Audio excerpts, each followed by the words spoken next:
Hello, I'm Shelley Evans. I am your student's AP Government teacher. I would like to thank you for loaning them to me, and I can't wait to get started in the school year. Um, Thanks for letting them join me on this pretty wild ride that we have in 2020.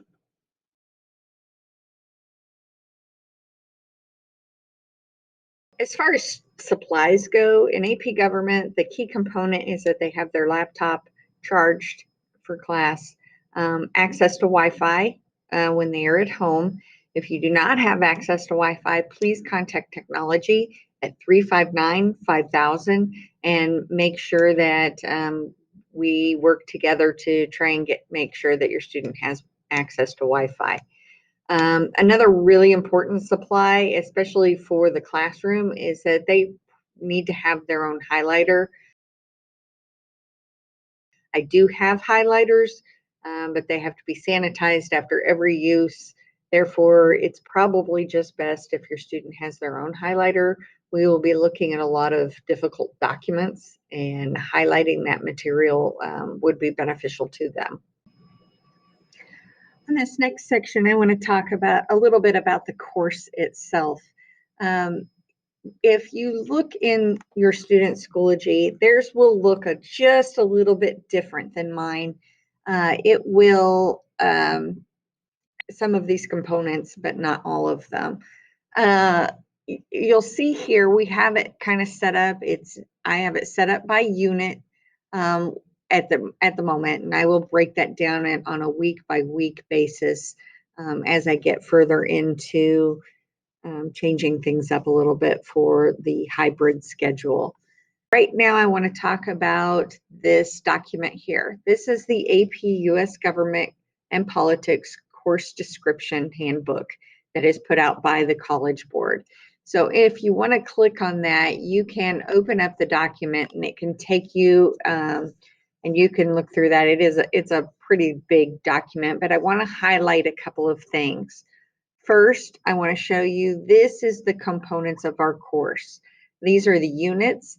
We will not be teaching them in this order. The College Board does allow AP Government to kind of switch their units up a little bit. So we will be doing political ideologies and participation right after Unit 1. The reason and when I say we, I think I speak for most AP Government teachers, um, is that we want to be able to talk about the election and utilize terms and put things in kind of a here is how it's happening, and while we're learning it becomes a very useful tool to do that. So we'll be doing that throughout October as we get into election season. This over here explains how important those sections are to the AP exam. Um, I can't answer any questions on how the AP exam will look this year. We are at this point in time are just going to assume it is going back to normal. We will see how COVID winter comes and goes, and they will probably make an analysis or a decision probably in January about that. So also following along in this course handbook, you're going to see some things that are important to your student. We had a course rewrite a couple of years ago, and they have shifted things around to include required foundational documents. Before, they could have been tested on any document in American history and American government. They decided that was a little bit just too much breadth, and that we should maybe condense things and pick out the ones that we think are the most important for your student to know. So I think there are roughly 15 required documents that are listed out in the course handbook. And then there are also required Supreme Court cases that your student will be required to know. Again, prior to the rewrite, they could have been tested on any Supreme Court case, and their ability to know all of those is just, it's asking too much. So they narrowed it down to the 15 cases that they feel are the most important to understand how the government operates today. All of your students have taken an AP course in the past, and I'm not going to belabor talking about how to study for this course because the ideals are pretty similar.